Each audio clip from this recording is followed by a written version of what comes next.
Bueno, buenas tardes a todos. Por lo menos en Argentina desde las tardes, sabemos que hay gente de diferentes lugares. Este, Estamos aquí en el marco de el ciclo de charlas que venimos dando en el marco del proyecto Fontagro. El proyecto Fontagro es un proyecto que tenemos entre Argentina y Perú, que nos está ayudando a trabajar con los productores frente al cambio climático. En este contexto, hoy tenemos la charla del doctor Marco Cisdey, quien es investigador del INTA Bariloche en el área, en el grupo de sistema de producción en el área de desarrollo rural.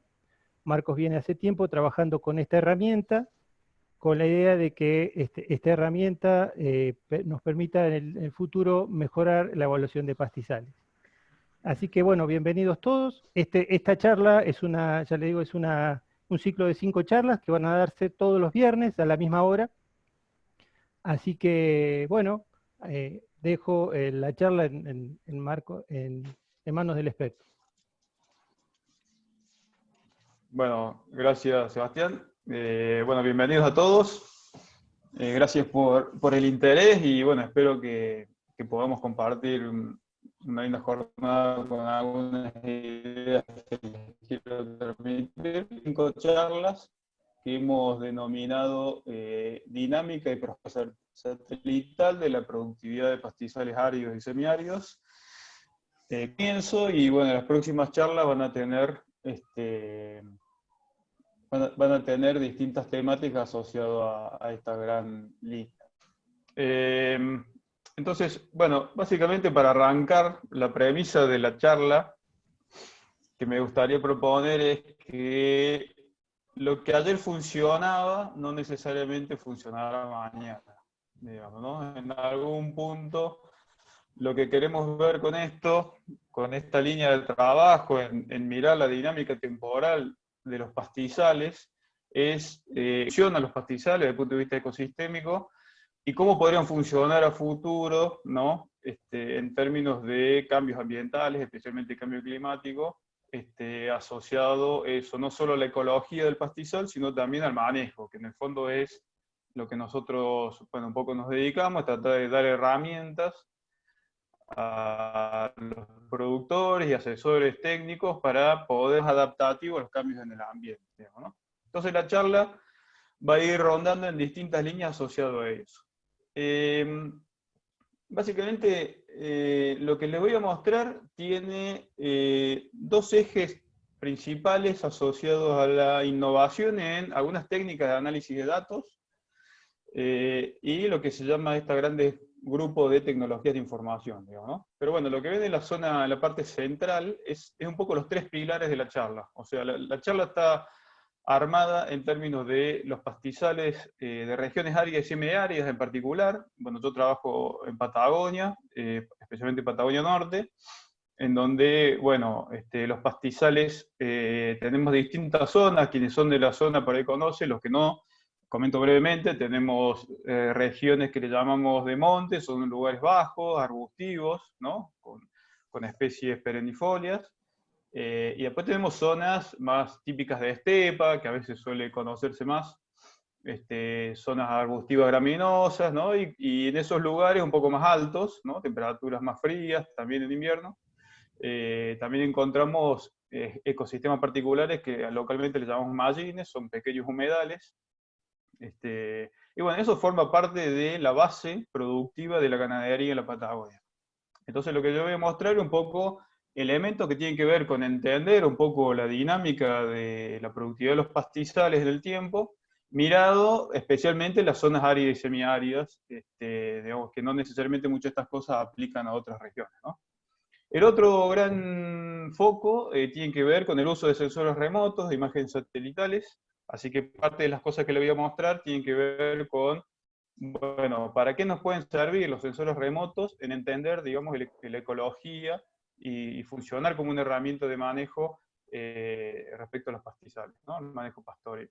Y finalmente, el tercer pilar de la charla tiene que ver con esto que le llamamos análisis de series temporales, ¿no? Es una familia de técnicas de análisis en el tiempo, digamos, temporal, especializadas en mirar el tiempo, que les quisiera comentar un poco qué nos puede ofrecer de información estas técnicas, para qué pueden servir, digamos, cómo se pueden transformar un desarrollo que pueda brindar información a los productores. Y por otro lado, está enmascarado, digamos, la charla, una mirada, me parece, crítica en el término de la agronomía y de las ciencias agropecuarias. O sea, una mirada de, digamos, quizá la agronomía ha tenido mucha formación en generar conocimiento de los pastizales, pero poco avance en utilizar nuevas herramientas en cómo miramos el tiempo. Entonces me parece que ahí hay una especie de necesidad de avanzar en una forma, en cómo entendemos los cambios temporales y la dinámica temporal. Bueno, quisiera mostrarle algunos ejemplos. Entonces, bueno, un poco la charla va a rondar estos tres grandes ejes. En los últimos años en la Patagonia no hemos, digamos, ha sido muy frecuente encontrar en los periódicos, en los diarios regionales, noticias de este tipo, ¿no? La sequía golpea a los productores, la región perdió tantos animales, la caída de ceniza volcánica por distintos eventos. Tuvimos el caso del volcán Puyehue, que fue, bueno, uno de los más grandes, los más extensos, pero también Calbuco. Bueno, estamos rodeados de volcanes que para este lado de la cordillera, digamos hacia el este, arrojan ceniza volcánica y eso genera bastantes problemas en la producción y en otros aspectos. Y bueno, y la sequía que es un proceso recurrente. Entonces, básicamente lo que uno ve con esto, y que esto no es propio de Patagonia, es propio de muchas zonas áreas semiáridas, especialmente la ocurrencia de periodos de sequía y periodos un poco más húmedos. La cosa es, bueno, cómo entendemos esos procesos y cómo manejamos la producción en esos contextos. Entonces, básicamente, la comprensión de la variabilidad ambiental es intrínseca, digamos, en las regiones áridas y semiáridas, pero, digamos, necesitamos nuevas herramientas, nuevas formas de poder entender esa complejidad, esa variabilidad, para poder avanzar hacia un manejo que le llamamos adaptativo, ¿no? O sea, tratar de pasar de una planificación anual de la producción, que me parece que en la mayoría de las regiones del mundo eso está, a tratar de interpretar, por lo menos desde el punto de vista científico, la información que generamos, cómo son los cambios, ¿no? En la productividad, los cambios en el pastizal, que puedan generar herramientas para hacer un manejo más adaptativo a esos cambios, ¿no? Y que no tengamos que sufrir pérdidas, mortandad de animales, etcétera, por no haber tomado decisiones, por ende, por no haber tenido información sobre cómo un proceso estaba avanzando. Entonces, la idea de esto, en el fondo, es aportar información que permita prevenir también este tipo de eventos y poder entender mejor cómo funcionan los ecosistemas pastizales para evitar pérdidas y para hacer un manejo más sustentable del ecosistema, ¿sí? Entonces, básicamente, yo acá pongo, me parece que en los últimos 20, 30 años, en Argentina, bueno, podría subir esto en Perú, en muchos lugares donde se ha trabajado mucho entender la ecología de los pastizales. Hay un poco, más allá de la parte disciplinaria, de entender la parte botánica, sistemática, etcétera, la clasificación de los ambientes, por ejemplo, bueno, etcétera. Desde el punto de vista productivo hay una lógica de, digamos, mejorar la eficiencia y la productividad de los pastizales, ¿no? Porque en el fondo también mejoramos la eficiencia ganadera, ¿no? Y eso genera mejores recursos para los productores, calidad de vida, etcétera. El tema es que en un contexto de cambio ambiental, cambio, bueno, en el clima, pero yo lo llamo cambio ambiental porque es un poco más amplio, digamos, el concepto, necesitamos avanzar hacia una lógica que ya no alcanza con la productividad y la eficiencia. Me parece que tenemos que ir hacia una lógica de adaptabilidad y resiliencia, ¿no?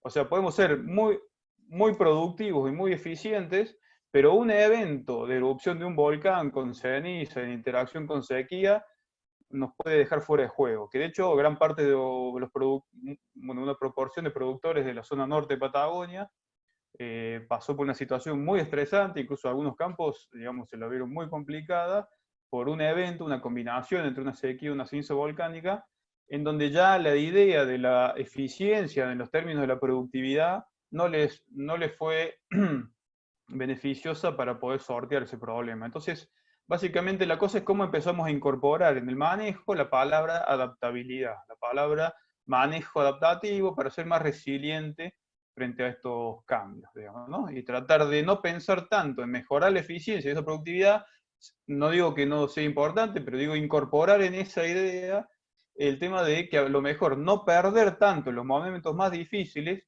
es muy importante para poder recuperarse rápidamente después y seguir produciendo, ¿no? Entonces, bueno, ¿qué tiene que ver eso con la información? Y bueno, que por suerte en los últimos también 20, 30 años se ha avanzado mucho en generar información, que yo le llamo punto a punto, en el sentido que es información, digamos, que barre con todo el territorio. Típicamente los satélites son de este estilo. Hay otro tipo de sensores remotos, por ejemplo, que se usan en la agricultura, como pueden ser los sensores de cosecha, los sensores de siembra, que se utilizan para hacer siembras variables, etc. Y más recientemente, los drones podrían estar también dentro de este grupo.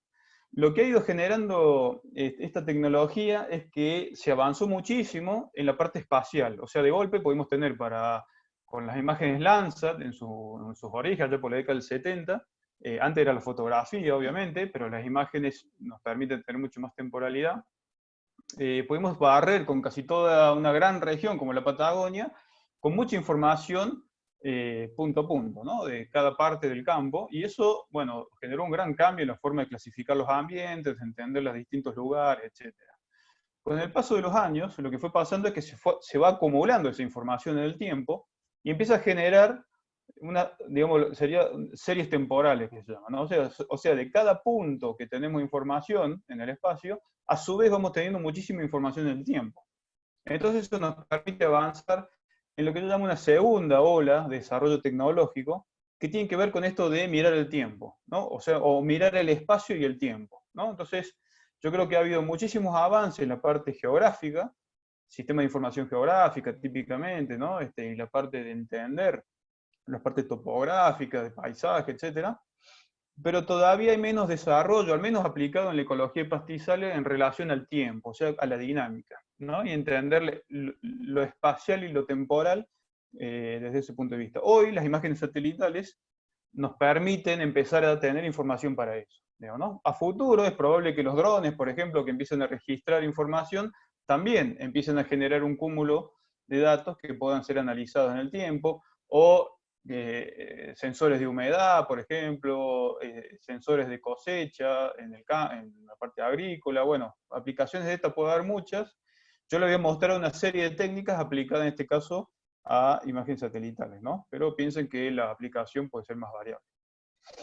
Bueno, entonces vamos a adentrar en qué nos pueden servir los sensores remotos aplicados a los pastizales. Yo acá asumo de que puede haber gente que esté acostumbrada a trabajar con imágenes satelitales, otra gente que no. Entonces, bueno, voy a dar algunos conceptos básicos para que se pueda entender por qué usamos esta información. Entonces, básicamente las ventajas de la información satelital es que primero es un sensor remoto, ¿no? O sea, un sensor remoto de manera permanente generando información, ¿no? Las 24 horas del día. A veces pasa una vez al día, algunos satélites pasan 2 veces, de día y de noche. Bueno, la cosa es que es un sensor que permanentemente genera datos. La otra es que, desde el punto de vista del uso de esa información y el costo-beneficio, es una información disponible de bajo costo, digamos, ¿no? Especialmente para poder usarla en grandes extensiones como lo son los sistemas ganaderos pastoriles de la Patagonia. La otra es esto que le comentaba antes, de que nos da información punto a punto, ¿no? Píxel a píxel. El píxel, si uno saca una fotografía y hace zoom, se ven cuadraditos, ¿no? Digamos que se llama el pixelado de una imagen. Bueno, en términos de la imagen satelital, cada píxel es un dato. Entonces, cada píxel es la unidad de información que utilizamos, ¿no? El tamaño del píxel nos va a referenciar a qué superficie nos está dando información. Por ejemplo, un píxel puede representar 100 hectáreas, hay otros de 6 hectáreas, o 1 metro por 1 metro, ¿no? De 1 metro cuadrado. Y la otra característica es que tiene muy buena frecuencia temporal, digamos, ¿no? Entonces, esto nos da la posibilidad de poder tener información en el tiempo y a su vez no tener que hacer extrapolaciones. O sea, tenemos información de cada punto del campo, en este caso, ¿no? No tenemos que estar infiriendo de un punto a otro, como pasa, por ejemplo, con las estaciones meteorológicas, que lo ideal sería tener un montón de estaciones meteorológicas, pero lo que pasa entre ellas no conocemos bien la información, la tenemos que inferir. Bueno, en el caso de las imágenes satelitales, estamos barriendo con todo el territorio. Bueno, y finalmente, que es algo que me parece interesante desde el punto de vista de la ecología de pastizales, es que evaluamos indicadores directamente vinculados con la vegetación. Y para mí eso está muy asociado a esto que llamamos sequía agronómica, ¿no? Que es diferente a la sequía climática. O sea, la sequía climática puede ser una reducción en las precipitaciones. Básicamente la precipitación es la que controla, ¿no? Y por ende da origen al término sequía. Pero desde el punto de vista agronómico, la sequía se expresa cuando tenemos una merma significativa en la productividad forrajera, y que eso tiene implicancias en la producción ganadera, ¿no? Porque puede pasar que haya una merma en las precipitaciones, pero las pocas precipitaciones que caen en momentos de mucha eficiencia en el uso de la vegetación, y a lo mejor no tiene el impacto agronómico como si esa sequía fuera, ocurriera de otra manera, ¿no? Por ejemplo, cayendo en momentos donde no es tan efectiva. Entonces los sensores remotos, digamos, las imágenes satelitales y los índices que generan, los índices de vegetación, que ahora voy a explicar, nos dan información más directa de lo que está pasando con la vegetación, ¿no?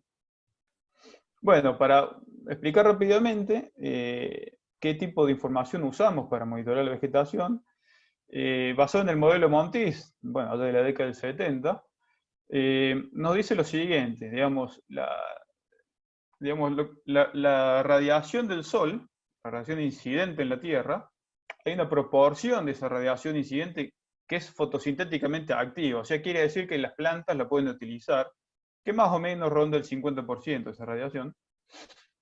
Y hay una fracción de esa radiación que es absorbida, ¿sí?, por la vegetación. Absorbida por la vegetación en actividad fotosintética, y por ende puede generar materia seca, ¿no? Que bueno, lo que vemos en esta figura, un poco esa idea. Y hay una parte de esa radiación que no es absorbida por la vegetación, ¿no?, que se refleja, la reflexión del suelo.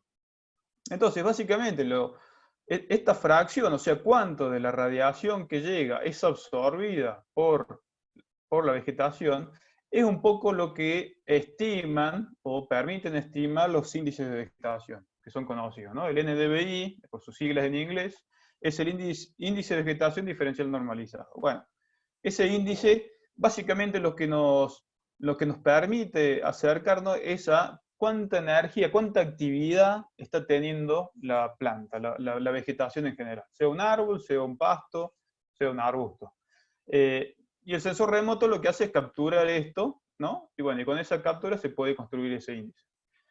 Por eso le llaman también índice de vigor, porque bueno, es cuán vigorosa está una planta. Entonces la planta está más ágil, ¿sí?, fotosintetiza más, genera más producción, está más vigorosa. Entonces el índice nos da una idea de eso. Mientras más alto es el índice, mayor actividad tiene, mayor productividad tendríamos, ¿no?, del pastizal. Mientras más bajo es el índice, menor productividad tendríamos, ¿sí? Una cosa interesante es que ese índice se hace cero cuando toda la radiación se reflecta, o sea, se rebota hacia arriba, digamos, hacia el cielo.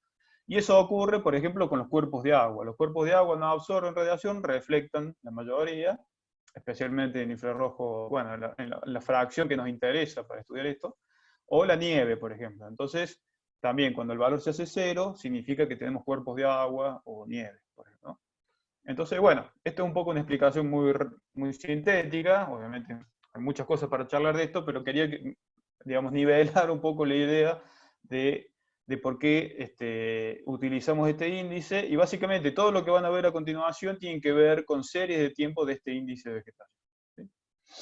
Entonces, los objetivos que tenemos para trabajar en esto tienen que ver con dos cosas.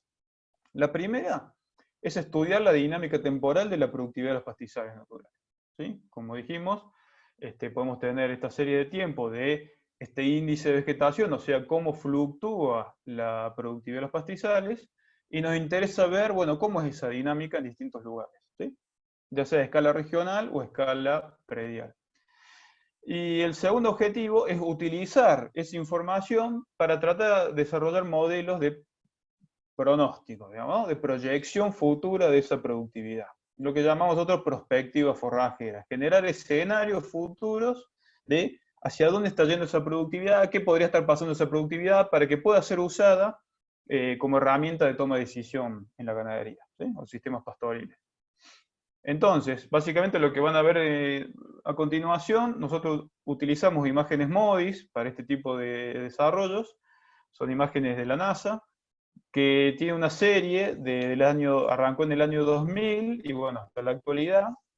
Cada píxel de información son 6 hectáreas, 6,25 hectáreas. Piensen ustedes que en la Patagonia, para un campo que tiene 2.000, 3.000, 10.000 hectáreas, un dato cada 6 hectáreas tiene una relevancia, una precisión, digamos, en términos de manejo bastante interesante. Quizá para otras producciones es muy grosero el punto, pero bueno, para los sistemas pastoriles en general es un buen resolución espacial. Y nos da datos cada 16 días, que es otra cosa interesante, o sea, prácticamente tenemos 2 datos por mes, ¿so? Entonces son 23, 24 datos al año, durante 20 años. Entonces, bueno, tenemos, digamos, la posibilidad, lo que hacemos es construir una especie de cubo, cada una es una imagen, ¿sí? Supongamos que este sea un territorio, cada una es una imagen a lo largo del tiempo, y estos son los píxeles de información, y bueno, y para cada uno de esos píxeles tenemos la serie de tiempo de 20 años, y bueno, lo que hacemos es básicamente ver qué pasó en esos 20 años, ¿no? Con esto. Esa es un poco la lógica general y la información que usamos, que van a ver a continuación. Entonces, ahora mirando a través de los pastizales, ya vimos, digamos, un poco dónde nos posicionamos en términos de la información, digamos, de ecología de pastizales, por qué usamos los sensores remotos y qué tipo de información específica. Hay mucha otra información de sensores remotos, pero en este caso los índices de vegetación como caso de estudio. Y ahora nos vamos a meter en el tiempo. Bueno, ¿qué miramos del tiempo? ¿Cómo lo podemos mirar? ¿Qué cosas podemos sacar de información de esta dimensión? Entonces voy a hacer un par de preguntas para ir metiéndonos en el tema. La primera es, ¿los pastizales tienen un comportamiento muy variable a lo largo del tiempo? ¿Sí? Y la segunda es, si la productividad promedio de un pastizal sirve como referencia. Obviamente, la primera me dirán, sí, los pastizales son variables en el tiempo. La pregunta es, bueno, ¿cuán variables? ¿Cómo es esa variabilidad? ¿Sí? Y la segunda tiene que ver con que, en general, yo tengo una idea de que la ecología de pastizal es una especie de anclaje en una mirada promedio de la productividad. O sea, hay mucha información que yo le llamo el pensamiento promedio, ¿sí? El pensamiento promedio lo que hace es, digamos, vamos a un lugar, vemos un determinado espacio y decimos, bueno, acá estamos viendo la productividad de este mallín, de este humedal, por ejemplo, un bofedal en Perú, no sé, anda de los 2.000 kilos de materia seca por hectárea, y si nos vamos a otra región anda en 5.000 kilos de materia seca promedio, más o menos, ¿no? La productividad se da en verano, en invierno, bueno, en invierno cae. Entonces, esa mirada promedio nos permite referenciar diferencias, pero no nos dice mucho de la dinámica, ¿sí? Entonces, lo que digo, necesitamos, desde el punto de vista agronómico, hacer un paso desde una mirada de la información basada en estadísticas promedio a una mirada de la dinámica. Y le voy a dar un ejemplo ahora, a continuación. Miren por un segundo estas curvas. Son series simuladas, digamos, ¿no? ¿Hay alguien que tiene el micrófono abierto? Le voy a pedir por favor que lo cierre. No sé quién será. Bueno, seguimos. Miren estas series por un segundo. Y la pregunta es esta. ¿Qué creen ustedes que tiene esta serie en común entre sí? ¿Sí? Parecen ser bastante diferentes. Yo les voy a explicar brevemente qué son cada una, mientras vayan pensando qué pueden tener en común. Esta es una serie que se llama típicamente periódica, tiene un movimiento periódico. Esto cuando sube, supongamos la productividad de verano, cuando baja, la productividad de invierno. ¿Sí? O puede ser en las zonas tropicales, digamos, la productividad de la época húmeda y la productividad de la época seca. Así. Esto es lo mismo, nada más que la diferencia es que el ciclo tiene 2 años. Fíjense acá abajo, el pico se da cada 2 años. ¿Sí? O sea, lo que cambia es esa onda, en qué momento ocurre ese pico y el mínimo. Esto es lo que se llama ruido blanco, es la información no correlacionada en ruido. Bueno, es todo un mundo para explicar, pero básicamente mucha de la información que tenemos tiene ruido de fondo, que tiene que ver con problemas de los sensores, la interferencia que hace la atmósfera, etc. Es de este estilo, digamos, ¿no? Ruido blanco. Este ruido rojo, que es ruido correlacionado, quiere decir que está correlacionado positivamente, genera ondas, digamos, como lo ven ahí, de largo plazo, suben y bajan. Y finalmente el ruido azul, que es negativamente correlacionado, bueno, genera ondas expansivas y de contracción muy fuertes. son claramente, cualquiera de ustedes me podría decir que, bueno, que son series muy distintas, que no tienen mucho en común. Quizá estas dos parecen ser más parecidas, el resto no. Pero bueno, quiere decir que la dinámica no parece ser tan parecida. Sin embargo, tienen algo en común y que tienen el mismo promedio y el mismo desvío estándar. O sea, la misma desviación de la información y el mismo promedio. Entonces, si yo uso el promedio como un valor para diferenciar ambientes o zonas, bueno, yo no digo que no sirva, pero la dinámica puede ser totalmente diferente unos a otras. Esto es lo que queremos decir con esto, lo pueden encontrar en este artículo que hemos publicado, pero básicamente es una alerta de decir, bueno, necesitamos avanzar en entender cómo son estos patrones de movimiento, ¿sí? Porque el promedio y el desvío estándar, o el coeficiente de variación, en este término, no nos dice mucho de esa dinámica, y si queremos avanzar hacia un manejo adaptativo de los cambios, necesitamos entender más el patrón, digamos, de esa dinámica, ¿sí? Bueno, entonces, un poco la idea de fondo es que, digamos, nosotros consideramos que en términos de la mirada que hay sobre la productividad de los pastizales, hay mucho foco, no digo que esté mal, pero digo, hay mucho foco puesto en el ciclo anual. O sea, lo que pasa, la diferencia entre el invierno y el verano, o sea, lo estacional, o las zonas tropicales, subtropicales, entre la época húmeda y la época seca, digamos, ¿no? Y eso está asociado a la planificación, entonces uno planifica el manejo pastoril en base a la productividad que tengo en el momento de crecimiento, ¿no? La primavera, verano, o en el momento húmedo, y en base a eso veo la presión de pastoreo, planifico los descansos, en qué momento voy a descansar en determinado lugar, en qué momento uso otro.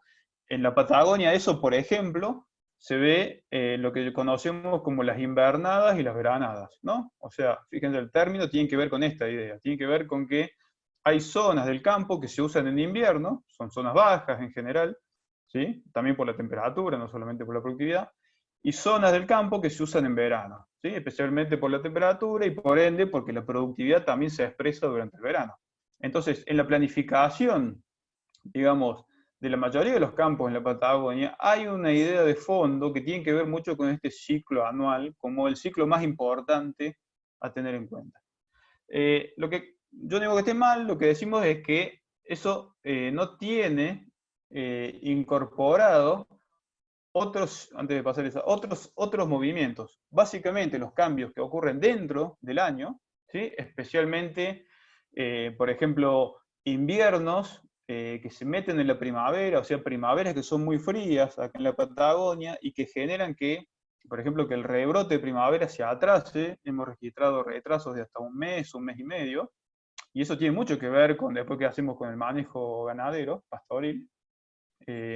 O por ejemplo, eventos de lluvia en primavera o verano con pulsos, digamos que la vegetación aprovecha muy bien y genera productividad que también, digamos, están por fuera de esta lógica de invierno-verano. Eso sería lo que puede pasar dentro del año y tiene muchas implicancias en términos de la producción. Y también ciclos que duran más de un año, ciclos que son interanuales, ¿no? O sea, y básicamente ahí, por ejemplo, metemos la sequía. La sequía es un proceso que no se define en un año, sino que es un proceso que dura varios años, ¿no? Y así como tenemos fases de sequía, también tenemos fases más húmedas que también duran muchos años. Entonces, el manejo, digamos, ganadero anual, o la lógica de seguir la productividad del pastizal, tiene que estar también enmarcada en qué fase nos encontramos, si nos encontramos en una fase de sequía o en una fase de mayor humedad, ¿no? Y bueno, el otro ejemplo de un impacto interanual es el de las cenizas volcánicas en Patagonia, ¿no? Que si bien es un impacto, en un momento determinado, digamos, genera una inercia, genera un impacto en la ganadería y en la productividad de los pastizales que dura más de un año, ¿no? Vamos a ver ejemplos a continuación donde vemos que hay varios años que afectados por ese evento. Entonces, bueno, la cosa es cómo hacemos para incorporar de vuelta esa dinámica en entender la productividad de los pastizales y en el manejo, digamos. Acá le voy a dar dos ejemplos de esta lógica promedio. Esto es Patagonia, bueno, Argentina, Patagonia Norte, de la provincia de Río Negro. Quienes no saben, bueno, básicamente esta es una gran región que le llamamos el Monte Austral, que está dominada por estepas arbustivas altas, perennifolias en su mayoría, de tipo larrea, triplex, etc. Una zona más árida, digamos, mucha evapotranspiración en verano. Y esta otra zona que ven acá al otro costado son lo que llamamos sierras y mesetas. Una estepa, ¿sí?, de mayor altura, por un lado, son estepas arbustivo-graminosas, de arbustivas bajas, digamos, y acá es donde encontramos también zonas con mallines, que son estos humedales productivos, ¿no? Entonces, bueno, si uno ve la curva de índice de vegetación a lo largo del tiempo, esta es una curva promedio anual. O sea, el promedio anual de, bueno, en este caso creo que son 15 años, el monte tiene este tipo de funcionamiento. Fíjense que crece en la primavera, alcanza el pico en octubre, luego cae básicamente porque la evapotranspiración crece mucho, acá hace mucho calor, hasta un mínimo en febrero, y vuelve a haber un rebrote, si hay humedad, en el otoño. ¿Sí? Más o menos esta es una típica curva promedio para esa zona. Y después, para la zona de sierra y meseta, que es un poco más alta, un poco más fría, digamos, arranca de más abajo por el frío, fíjese que tarda más en levantar, en generar producción, a partir de octubre, digamos, entre septiembre y octubre, fíjese que crece más rápido, hasta un pico en diciembre, o sea, el pico ocurre más tarde, y luego, digamos, ya está mucho más, esta curva continúa un poco la curva de la temperatura, ¿no? Como la temperatura empieza a enfriar el ambiente, y bueno, empieza a ser, a veces en otoño tenemos algún rebrote, pero bueno, regionalmente no suele ser lo más relevante. Entonces, bueno, todo lo que ven acá abajo son las 4 decisiones de manejo ganadero más relevantes, dónde se ubica el servicio, dónde están las pariciones. Y bueno, fíjense que hay una lógica el monte, tiene las pariciones un poco anticipadamente, porque bueno, porque el pico de producción forrajera se da anticipadamente, ¿no? Mientras que a medida que nos vamos a una zona más alta, más fría, las pariciones suelen ocurrir un poco más tarde, ¿no? En octubre, noviembre, y el pico de producción se da más tarde, ¿no? Bueno, entonces, estas curvas tienen sentido en términos de la planificación, digamos, ¿no? Esta misma curva podrían ser una zona de invernada, como dijimos antes, y una zona de veranada en el campo. Esto podría ser la invernada, ¿sí? Fíjese que durante el invierno, la invernada tiene un valor más alto, ¿sí? Entonces una zona más cálida, más baja. La veranada también puede tener nieve, entonces se hace difícil el acceso. Entonces podría ser usada, por ejemplo, en un campo para definir un poco el manejo. ¿En qué momento voy a pastorear la invernada? Supongamos que sea esta zona, y luego más tarde entro a la veranada, allá por diciembre, ¿sí? ¿En qué momento puedo aprovechar algún rebrote de la invernada? Bueno, quería darlo como ejemplo, si bien son datos regionales, pero aplican esta idea de cómo esa lógica promedio, de ver cómo funciona más o menos la productividad a lo largo del año de los pastizales, tienen una referencia, obviamente, en el manejo, en la decisión de planificación que uno tenga. ¿Qué cosa le podemos agregar, ahí viene nuestra pregunta, un poco a esta lógica, ¿sí?, a esta información que ya tenemos disponible, para tratar de entender cambios que pueden ocurrir dentro de estas dinámicas anuales, o entre años, que sería la otra idea. Bueno, entonces ahí está un poco lo que les comentaba antes, tratar de avanzar en entender cambios que ocurran dentro del año o entre años, ¿sí? Las sequías particularmente son uno de los fenómenos que más impacto tienen en la producción ganadera de base pastoril, y por ende que más preocupan en general no solamente a los productores, sino también a las políticas públicas, digamos, ¿no? Entonces, por eso este tipo de información iría un poco a contribuir en ese sentido. Bueno, entonces nos metemos en el tiempo. Ahora, para estudiar el tiempo lo dividí en 3 grandes ejes. El primero es este que llamamos dominio del tiempo. Así se denomina en la literatura, digamos, técnica de análisis de esto. Voy a intentar hacerlo de manera sencilla para que se entienda, sin demasiadas fórmulas y demás. ¿Qué es el dominio del tiempo? Bueno, acá la pregunta que nos podemos hacer es: ¿qué características tiene el comportamiento temporal de una variable? O sea, ¿qué características tiene el comportamiento del pastizal, de la productividad del pastizal a lo largo del tiempo? ¿Cómo podemos estudiar esas características? ¿Sí? Y la segunda es: ¿cómo están asociados los datos en el tiempo? ¿Sí? Y la pregunta es si lo que sucedió ayer tiene algo que ver con lo que vemos hoy o lo que vemos mañana. O sea, si la productividad del mes pasado del pastizal tiene influencia sobre la productividad actual o la que tengamos a futuro. Uno a priori pensaría que sí, digamos, ¿no? Bueno, un poco que estas herramientas lo que hacen es tomar esa idea de que los datos en el tiempo, ¿sí?, tienen una relación, no son independientes uno de otros, digamos, ¿no? Intuitivamente uno pensaría que eso ocurre, bueno, ¿cómo lo podemos abordar? Entonces, Acá le doy un ejemplo sencillo. Esto podría ser una planta, pero podría ser también el crecimiento, no sé, de un niño en su adolescencia. Básicamente, qué sé yo, el tiempo, ¿sí? Y aquí la altura, en función de la altura. Una planta en el crecimiento tiene una curva aproximadamente de esta, ¿no? Como, bueno, se va saturando hacia el desarrollo de madurez. Y un dato tomado en un determinado momento, por ejemplo, un punto ahí, tiene que ver con el punto anterior que tuvo una instancia anterior, ¿no? En el tiempo. Y lo mismo para atrás y lo mismo para atrás. Entonces, si uno tuviera esta información, ¿sí? Eh, podría proyectar el valor futuro basado un poco cómo va esta curva, ¿sí? Eso es lo que se llama autorregresivo, ¿sí? Las técnicas de análisis del dominio del tiempo son técnicas autorregresivas o las medias móviles, ¿no? Que sería el ARIMA, significa AR por autorregresivo y MA por media móvil, ¿no? Moving average sería en inglés. En este caso sería el autorregresivo. El autorregresivo lo que me está explicando es que el valor en un momento dado está relacionado de manera lineal con el valores anteriores, ¿sí? Entonces la variable de interés depende linealmente de sus observaciones en el pasado, ¿sí? Hay una relación, ¿sí? entre un dato y otro. Conociendo el valor del autorregresivo, yo puedo saber hasta cuándo está asociado un dato, ¿sí? Hasta dónde yo me puedo ir en el tiempo para saber si me sirve para proyectar un valor futuro, ¿sí? Entonces, por ende, sirve para hacer pronósticos en el autorregresivo. Acá le voy a dar un ejemplo. Son dos zonas diferentes, ubicadas en el norte de Neuquén. Acá hay un monte, una zona de monte que les comentaba antes, sería un típico de invernada, ¿no? Fíjense, en este caso es de un tipo planicie, de arbustiva alta. Y esto es un poco la serie temporal, ¿sí? Esto que ven acá, un poco esa tendencia a largo plazo, pero bueno, fíjense cómo hay una especie de fluctuación, ¿sí? Ahí, estacional. Y la que está abajo sería una representativa de la zona de precordillera, ¿sí? Una zona de veranada, ¿no? Para ponerlo en otros términos, más o menos un paisaje de este estilo, ¿no? Un poncho más húmedo, bueno, acá se ve una parte de un mallín, un perimallín, ¿sí? Más, obviamente más ondulado, etc.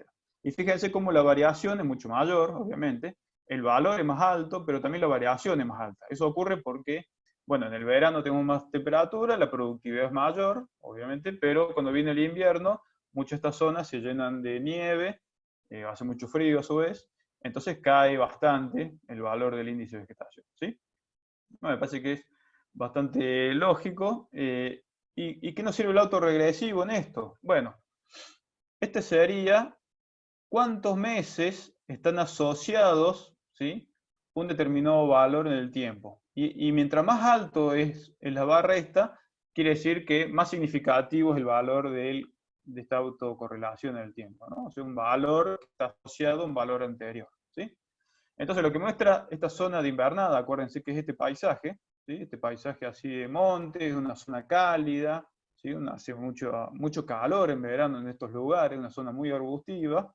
Bueno, lo que me muestra es que los datos en un momento dado, nos podemos parar en cualquier momento del año, mayo, julio o diciembre, está relacionado, ¿sí? Con 2, 3, 4, bueno, y hasta 5 meses. Esta es una línea para ver si es significativo o no, un intervalo de confianza.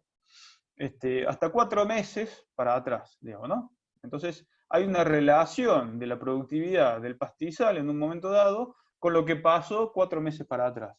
Y también está relacionado positivamente con lo que pasó hace un año atrás. Estos serían 12 meses, ¿no? 11, 12 meses. Y bueno, tiene que ver porque los picos de producción en un determinado momento, en el verano o en el invierno, bueno, son más o menos estables. Después puede haber más o menos valores, digamos, dependiendo del año, pero eso es el componente anual que conocemos, ¿no? Entonces quiere decir que vamos a tener, esto es lo que me muestra, que hay una relación con un año atrás, o sea, hay un componente anual fuerte, y esto con que también está influenciando los meses previos, ¿sí? Si nos vamos al caso de la veranada, que sería este otro paisaje, para más o menos lo tengan en vista, lo que sucede ahí es que hay menos relación con el mes previo, ¿sí? Pero hay mucha relación anualmente, ¿sí? Y con el y con la estación contraria. O sea, en un momento determinado, la producción que tenemos en el verano tiene mucho que ver con lo que pasó en el invierno, ¿sí? Y eso tiene lógica, desde el punto de vista ecológico, porque piensa usted que en la Patagonia, en estas zonas de veranada, llueve en invierno y nieva, y esa nieve es la que uno tiene para poder generar después productividad en el verano, ¿no? La que utiliza la vegetación para la productividad en el verano.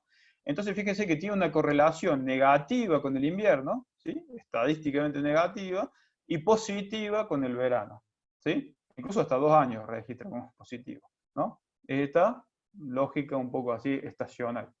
Entonces, la diferencia grande con la invernada es que la invernada importa mucho lo que pasa acá, en estos meses, mientras que la invernada importa mucho lo que pasa entre invierno y verano, por decirlo de una manera, ¿no? Y por ende el valor está relacionado con lo que pasa entre el invierno y el verano, positiva y negativamente, ¿no?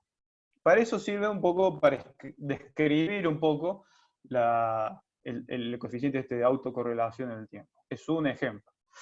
Bueno, ahora vamos a ir a otro ejemplo del dominio del tiempo que tiene que ver con las medias móviles. ¿Cómo cambia el comportamiento de una variable a lo largo del tiempo? Bueno, acá podemos ver esto, este es un ejemplo, como tomar el margin, y esta es la productividad a lo largo del tiempo, ¿no? Supongamos. Entonces uno puede ir al lugar, esto es invierno-verano, se mueve de esa manera, oscilante, y podemos ir a un lugar y decir, bueno, este margin, este bofedal, estoy pensando también en la zona de la Puna, tiene una productividad, 2.000 kilos de materia seca por hectárea, bueno, por año. ¿No? Es algo bastante lógico que se suele hacer, una evaluación, ver más o menos cuánto tiene, y con eso yo proyecto cuántos animales puedo meter en ese lugar, cuánto puede pastorear, durante cuánto tiempo, bueno, etc. Ahora, ese patrón, esa dinámica puede ser de este estilo también. Fíjense, esta dinámica tiene una productividad en un lugar determinado, después cae, mantiene la misma lógica, pero como en un escalón más abajo. El promedio de productividad entre este margin y este margin es el mismo, son 2.000 kilos de materia seca por hectárea. Pero, digamos, la dinámica de este margin es totalmente diferente a esta, ¿no? ¿Y qué es lo que cambia ahí? Y bueno, que en un momento el promedio era mayor, supongamos 3.000 kilos de materia seca, y por alguna razón cayó a otro promedio que fue de 1.000 kilos de materia seca. Entre los dos me da 2.000, pero tenemos situaciones totalmente contrastantes. Estos son como ventanas de observación diferentes. Hay una ventana que me muestra que el promedio era mayor y otra ventana que me muestra que el promedio era menor, ¿sí? De hecho, el promedio de 2.000 kilos probablemente ni siquiera existió, digamos, ¿no? Y sin embargo, si uno saca el promedio, serían parecidos en ambos casos. La diferencia puede estar en la variación, ¿no? Pero bueno, para eso sirven las medias móviles. Lo que nos dicen las medias móviles es que el promedio de una variable puede cambiar a lo largo del tiempo. Entonces, necesitamos calcular los promedios por ventanas, ¿sí?, que se mueven. No sacar un promedio total de toda la serie, ¿sí?, sino usar ventanas que se van moviendo a lo largo de la serie. Y me va dando información de cómo está cambiando ese promedio, ¿sí?, en distintos momentos del año y en distintos años, en este caso. Entonces le voy a dar un ejemplo de un margin, que es este. Es un margin que está ubicado al sur de Jacobasi, en la provincia de Río Negro. Este es un píxel, son datos reales. Lo que ven en verde son valores de índice de vegetación de ese margin, la serie original. Y lo que está en rojo es el promedio móvil, ¿no?, la media móvil. Esta es la media móvil anual, o sea, en este caso la ventana que se va moviendo tiene un año de duración. Y fíjense cómo va copiando el incremento, acá se ve que crece, ¿sí? Durante todo este tiempo se mantiene el promedio alto, porque bueno, toda esta serie se mantiene alta, luego empieza a caer, acá el 2011 es el impacto de las caídas de la ceniza volcánica, y fíjense cómo la media móvil cae, y luego se mantiene en otro escalón. Entonces, si uno calcular el promedio de todo ese margin, y estamos en este lugar más o menos, ¿no? Esta flecha verde y rojo que se ve acá, pero fíjense que el promedio en un momento determinado es este, y el promedio en otro momento determinado es este, es otro escalón. Desde el punto de vista del manejo, no nos podemos guiar por este valor, sino que tenemos que ir copiando. Si uno pensara, por ejemplo, en ajustes de carga móviles, los ajustes de carga tendrían que ir un poco siguiendo o entendiendo que hay un cambio en el promedio de la dinámica. Bueno, para eso sirven las medias móviles. El uno de los viernes siguientes vamos a ver en profundidad este caso particular, las medias móviles, porque me parece que puede dar bastante información, un poco de monitorear y ver el seguimiento de la productividad de pastizales en distintos contextos, ¿no? Así que va a ser una charla en particular esta. Vamos a otro eje del tiempo que se denominan componentes de frecuencia. Bueno, disculpen los términos, yo les traigo los términos técnicos como son, vamos a tratar de ver qué significa esta idea de componentes de frecuencia.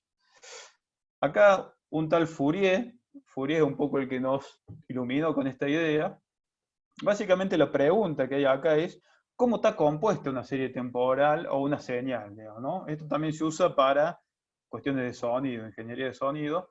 Bueno, en este caso lo usamos para mirar una serie de tiempo. Entonces uno puede tener, vamos de vuelta al caso anterior, ¿sí? ¿Se acuerdan que tenía así? Cayó. Bueno, esta serie de tiempo tiene dos componentes, por lo menos. Tiene un componente, que sería es el componente estacional, ¿sí? De movimiento verano-invierno, supongamos, ¿no? Y otro componente es el que lo hizo caer de un momento de mayor productividad a un momento de menor productividad, que sería esta línea roja, que esta línea roja no existe en la serie, yo la dibujo para que, bueno, veamos ese cambio. Entonces, esta serie está compuesta por estos dos componentes, ¿sí? Un componente anual, supongamos, y un componente que son varios años, ¿sí? Una fase que cayó. Y también otra serie puede tener la misma lógica, ¿sí? Porque se ve el componente anual, cae con el rojo a un menor productividad, pero a su vez puede haber otro componente que es todo esto que se ve acá, el movimiento dentro del año. Ese es un tercer componente que son cosas que pasan dentro del año, ¿sí? Serían como movimientos dentro de este movimiento estacionario. Bueno, entonces fíjense que esta serie que ven acá, tiene tres componentes metidas adentro, ¿no? Tres componentes que conforman esa serie. El componente anual, el componente de largo plazo y un componente de corto plazo, que es esto que ven acá, así como con ruido. Bueno, eso que le comentaba ahí. Y lo que hace básicamente Fourier es decirnos, bueno, de la dinámica, ¿cuáles son los componentes más importantes? ¿Sí? ¿Cómo podemos hacer para ver dentro de esta serie cuáles son los componentes que más influyen en el movimiento de esta serie? Entonces, bueno, ahí lo que hace Fourier es descomponer, que se denomina así, descomposición de la serie, en esos componentes. Entonces, bueno, trayendo acá el ejemplo, vamos a tener estos tres componentes, y es una técnica que se llama espectro de potencia. Lo que hace es ver la potencia viene porque se usa mucho también para sonido, entonces cuáles son las frecuencias que más potencia tienen en una canción, por ejemplo. Y esto se usa en el ecualizador, yo puedo bajar o subir distintas frecuencias del ecualizador. Lo que estoy haciendo en el fondo es bajando o subiendo estos distintos componentes de esa señal, ¿no? Así como se aplica en el sonido, bueno, nosotros lo aplicamos, en este caso, la productividad pastiza. Entonces, uno puede ver, básicamente lo que nos muestra esto es cada una de estas frecuencias que a nosotros nos interesan, ver qué peso tienen en la serie total, o sea, cuán importantes son en la serie total, ¿sí? Entonces, bueno, le voy a traer un ejemplo de vuelta. ¿Se acuerdan la zona de invernada y veranada que les mostré antes? ¿Sí? Esta es la zona de invernada, esta es la zona de veranada. Lo que hice fue eso, el análisis del componente de frecuencia. Y lo que resulta es lo siguiente. Acá lo que tiene abajo es la frecuencia, lo que está en 1 es el componente anual, ¿sí? Y lo que está en 2 es el bianual, y lo que está por debajo del 1 son todas cosas que ocurren dentro del año, ¿sí? En términos de meses, ¿sí? Bimensuales, por ejemplo, trimensuales.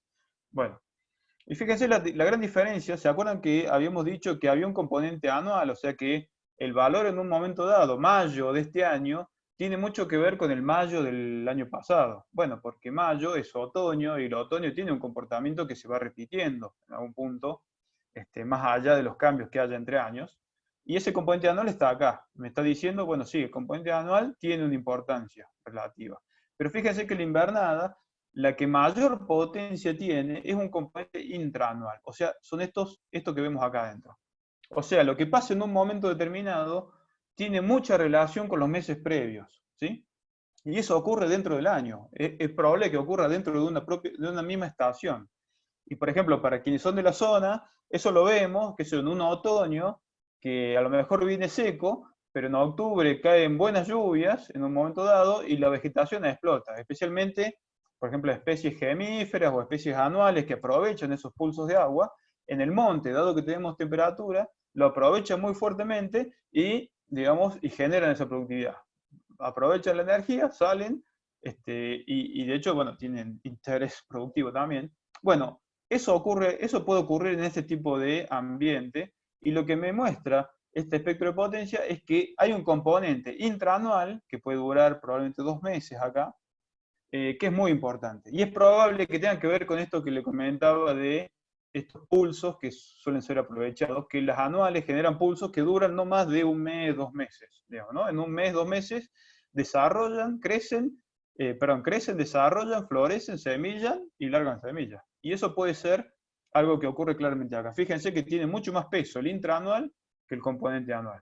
Bueno, y si nos vamos a la veranada, que como habíamos dicho, la veranada tiene este sub y baja, ¿no? O sea, entre una gran diferencia entre el verano y el invierno, con el otro verano y el otro invierno. Fíjense que es prácticamente el único componente que explica la mayoría de la dinámica, es el componente anual. Acá lo que hay que mirar es qué pasa entre el invierno y el verano, por decirlo así, digamos, de manera rápida. Bueno, y fíjense que aparece el bianual acá porque, bueno, tiene que ver con también el próximo verano, tiene mucho que ver con el verano previo también, ¿no? Bueno, entonces, si uno ve esto tiene mucho que ver con esta cuestión de manejo que les comentaba antes, ¿no? O sea, en una veranada, una lógica estacional de manejo anual, digamos, tiene mucho sentido, por lo menos en este tipo de comportamiento, mientras que en la invernada hay mucho de oportunismo, por decirlo de una manera, hay mucho de cosas que cambian dentro del año, ¿no? ¿Hay un componente anual? Sí, sí lo hay, tiene su relevancia, pero también hay un componente intraanual, en este caso, que también podría ser tenido en cuenta a la hora de hacer un manejo, ¿no? Y considerar cómo influyen esos pulsos en la producción, ¿no? Tanto en el pastizal como en la producción. Bueno, eso es para más o menos ejemplificar para qué puede servir. Piensen que acá hay todo un mundo de empezar a entender cómo funciona cada uno de los ambientes que yo tengo en el campo, digamos, ¿no? Y esto cómo lo puedo usar para poder planificar el uso pastoril de esos campos, ¿no? Bueno, y finalmente nos vamos a ir al último ejemplo, y allá vamos cerrando, que tiene que ver con los análisis que se llaman de tiempo-frecuencia. ¿Sí? El análisis más típico de estos son los wavelets, que se conocen. La pregunta acá sería, ¿cómo varía cada componente de frecuencia a lo largo del tiempo? ¿Sí? O sea, estos componentes de frecuencia que veíamos antes, ¿sí? Estos que están acá, bueno, ahora quiero ver cómo varían en el tiempo. O sea, cómo se comportan a lo largo de los 20 años de información que tenemos. Bueno, para eso sirve este tipo de análisis. Y básicamente la premisa que tiene es que asume que las oscilaciones se dan en forma de onda, ¿sí? Son ondas. Todo movimiento es ondulatorio. Y eso, digamos, en sonido tiene mucho que ver, tiene mucho sentido, perdón, pero también en la ecología tiene mucho sentido también. O sea, el movimiento de los ecosistemas, o sea, la productividad, por ejemplo, de los ecosistemas, tiene bastante de una lógica ondulatoria. Entonces, es algo que se podría aplicar con bastante lógica en estos sistemas naturales que tienen inercia, que tienen movimientos que son así, fases positivas y fases negativas, ¿no? Por ejemplo, en este caso, la onda, lo que te dice este tipo de análisis es, lo que hay que mirar es cuán larga es esa onda. Entonces, a lo largo del tiempo, mientras la onda es más larga, o sea, la ventana que yo observo esta información es amplia, lo que estoy mirando son ciclos interanuales. Estoy mirando qué pasa entre años, ¿sí? Si yo esa onda la acorto la ventana de observación, ya no quiero mirar todo esto, sino que quiero mirar qué pasa en una ventana más corta, por ende la onda va a ser más corta.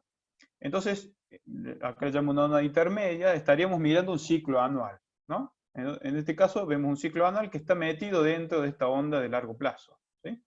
Y lo mismo, si a su vez sigo acortando la onda y miro ondas, longitud de onda más cortas, estoy mirando qué pasa dentro de un año, ¿no? Lo que sería una onda intraanual. Es lo mismo que decíamos antes con los componentes de frecuencia, ¿sí?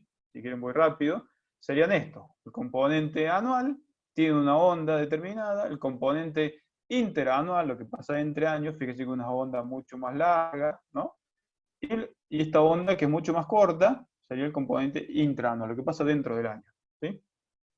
Entonces, bueno, con estas distintas ondas podemos caracterizar distintos componentes y ver qué pasa eso en el tiempo. Entonces, bueno, acá está el ejemplo de vuelta, ¿sí?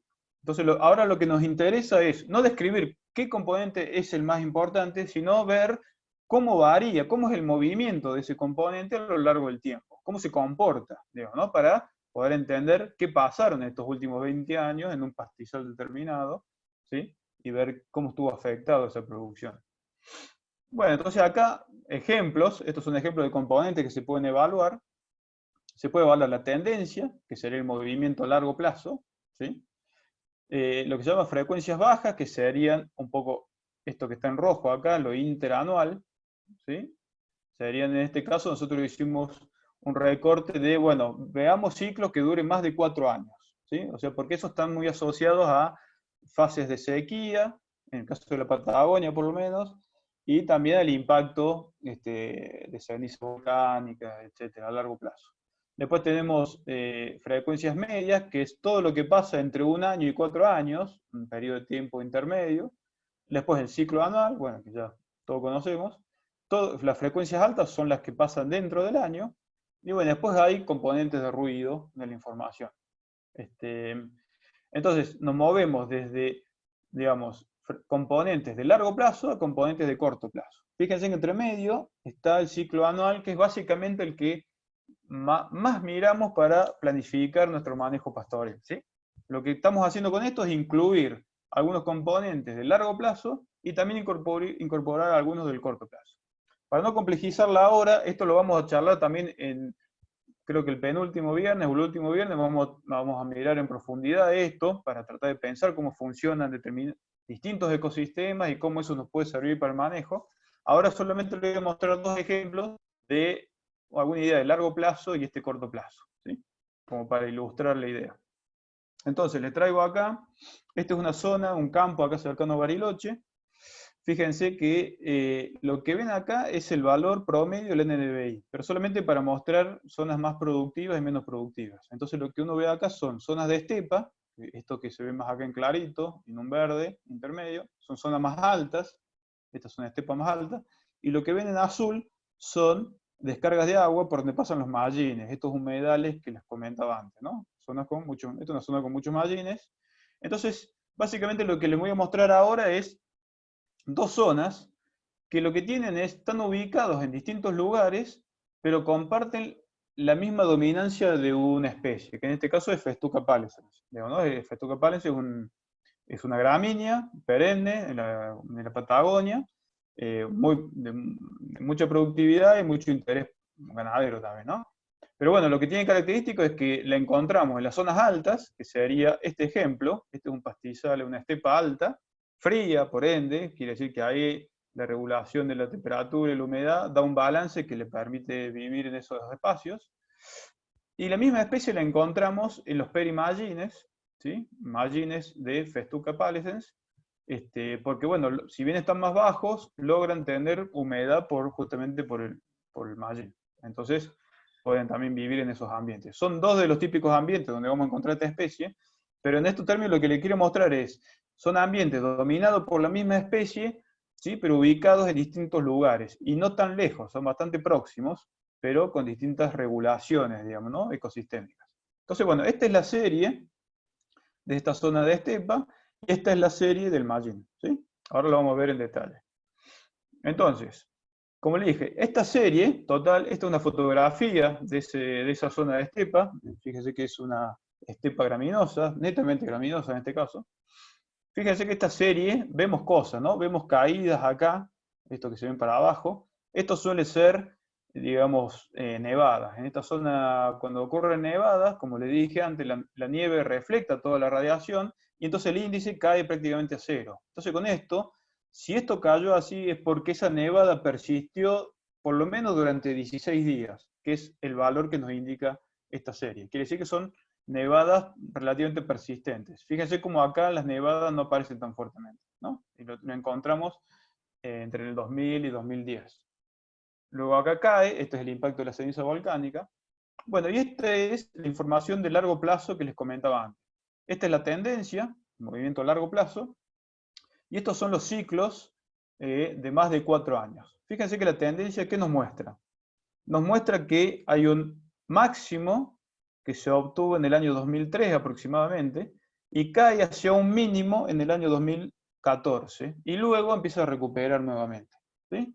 Esa es la tendencia. O sea, quiere decir que hay algo de largo plazo que hizo que el máximo se dé acá, muy probablemente fue una década mucho más húmeda, una fase más húmeda, en este caso, y fue cayendo, todo esto que se ve acá en rojo es un descenso, una transición negativa, digamos, en la tendencia, hasta un mínimo, y luego de ese mínimo empieza a recuperar. O sea, en los últimos años, esta estepa ha estado recuperando un poco esa productividad a largo plazo, ¿no?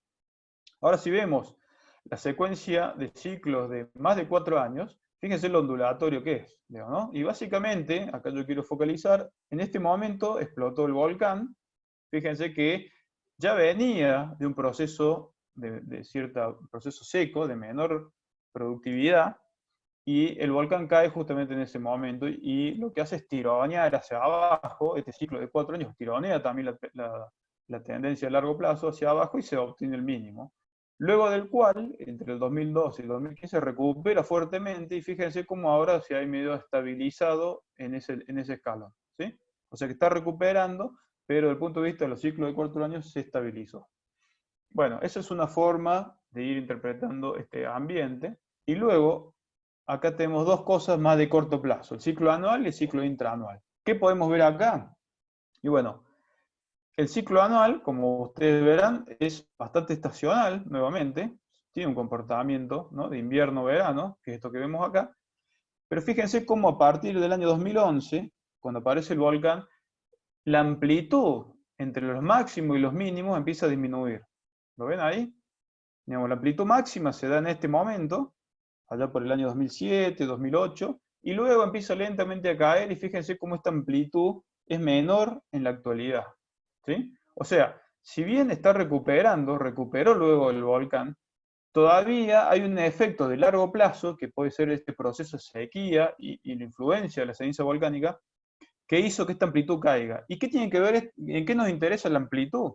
Y bueno, porque la amplitud, digamos, estos picos que vemos acá arriba, son los picos de productividad de pastizal. Entonces quiere decir que los picos de productividad de estos años están muy por debajo de los picos que tuvimos a fines de la década del 2000, digamos, ¿no? O sea, esto es menos receptividad fundamentalmente del campo, y lo que marca también es esto que le comentaba antes. Cuando yo tengo nevada en invierno, agua en el invierno, significa que en el verano voy a tener humedad para que pueda expresar la productividad. Bueno, eso acontecía en esa década pasada, y luego las nevadas en esta última década fueron menos frecuentes, por lo menos menos persistentes, y eso significa que también hay menos humedad para que exprese fuertemente la producción de verano. Entonces puede ser que esto también, por una restricción en la humedad, empieza también a caer en ese sentido, ¿no? Las diferencias, es como que la diferencia entre invierno y verano acá no es tan importante como lo era acá. Acá digamos, el contraste invierno-verano es mucho mayor que en este momento, ¿sí? Entonces uno puede ver también eso, y ese proceso lleva ya 8 o 9 años, fíjense, y todavía no vemos, digamos, un cambio en ese proceso. Hay que seguir monitoreando, obvio.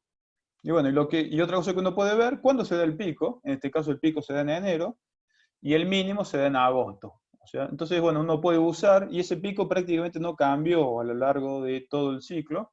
Entonces, bueno, eso sí uno lo puede usar como medida de manejo. O sea, ver en qué momento está obteniendo el máximo, en qué momento el mínimo, y usar eso como elemento para descansos, para, bueno, definir el ingreso de animales, bueno, etc., ¿no?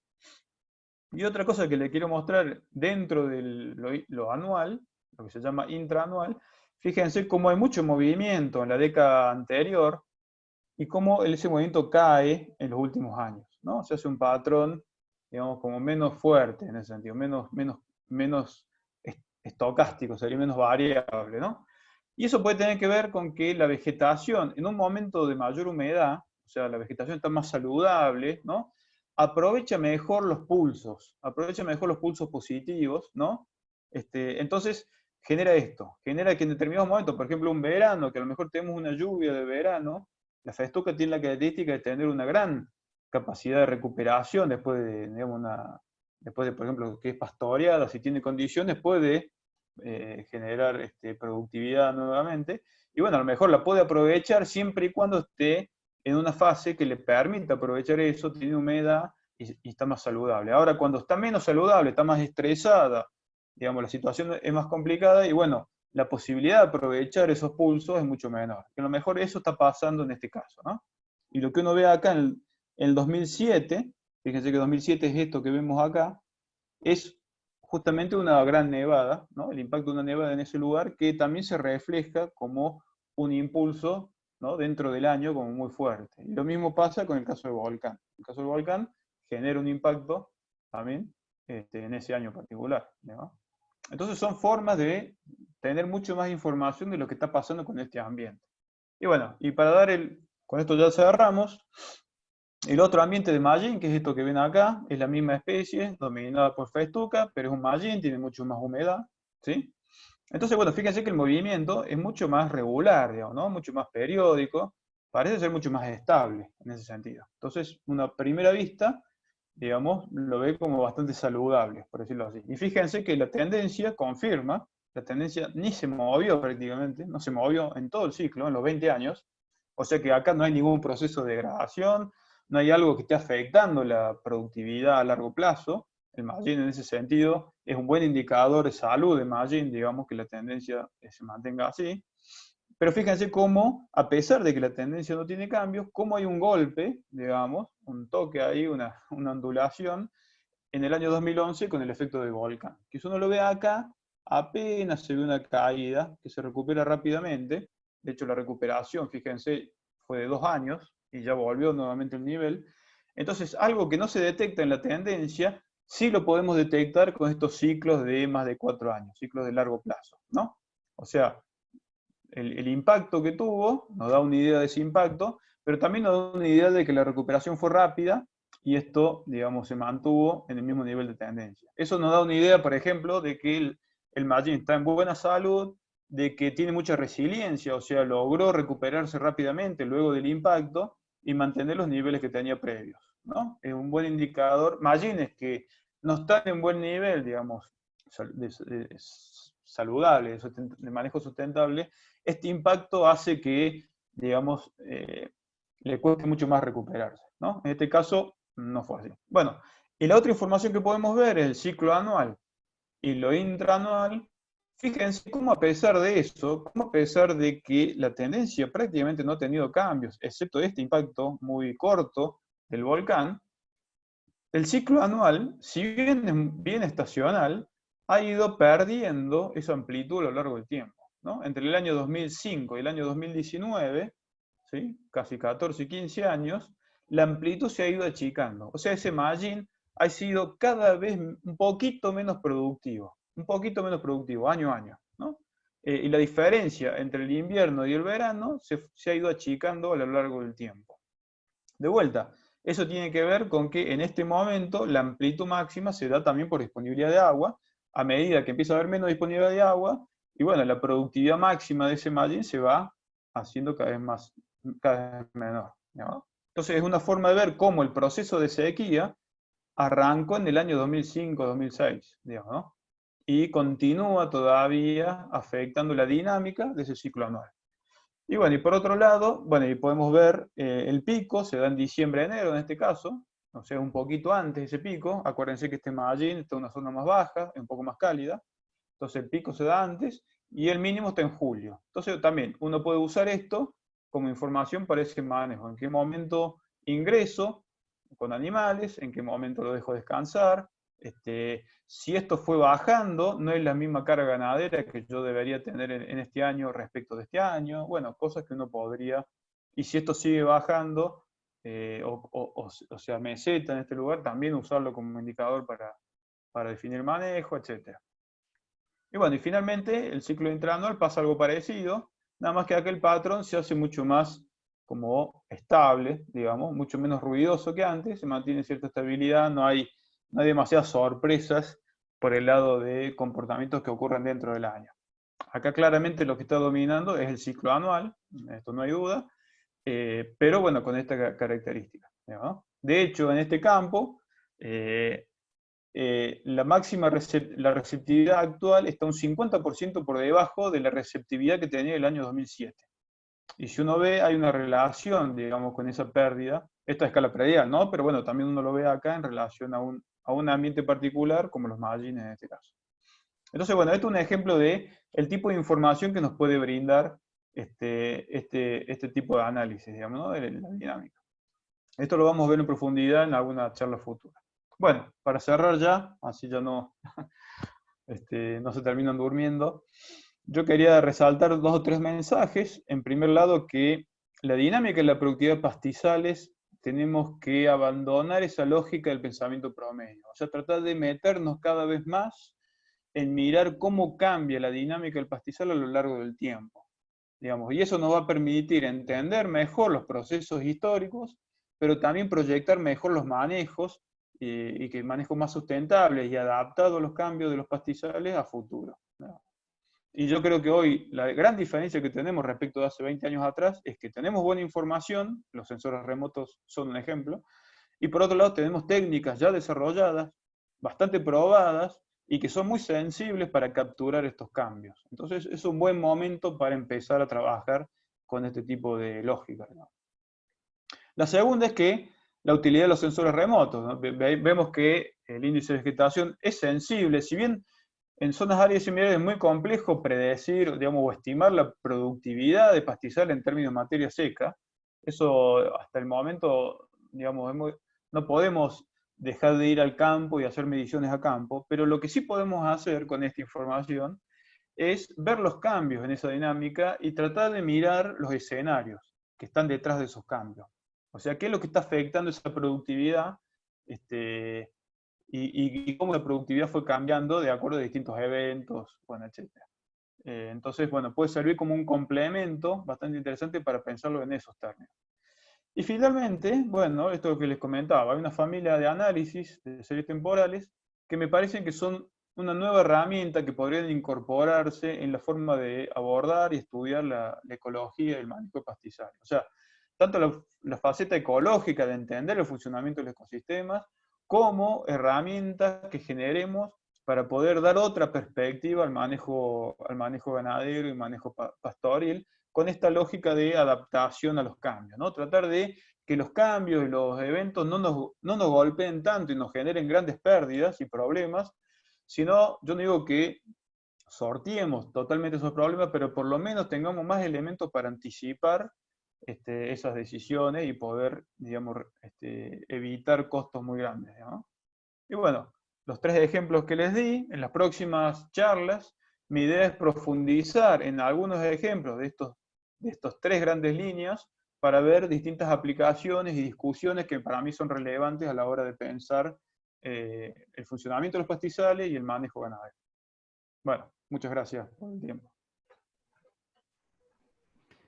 Perfecto, Marcos, muchísimas gracias. Muy buena tu presentación, por lo menos para mi entender. Tuviste 66 participantes que se mantuvieron, fueron creciendo, así que eso es una buena señal.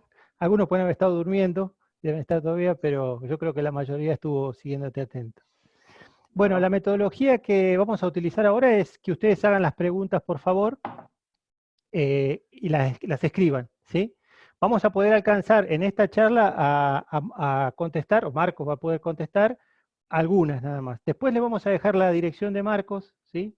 Para que quienes quieran profundizar continúen. Pero también sepan que vamos a tener 4 charlas más de este estilo, donde Marcos va a profundizar, y también en ese momento van a ser oportunidades para tenerlas guardadas y bien pensadas esas preguntas. ¿Mm? Así que, bueno, en principio, escríbanos por favor las preguntas, yo se las leo al aire y Marco las puede contestar. En principio, Marco, decirte que mucha gente nos está diciendo que está muy, muy interesante, fue muy bueno.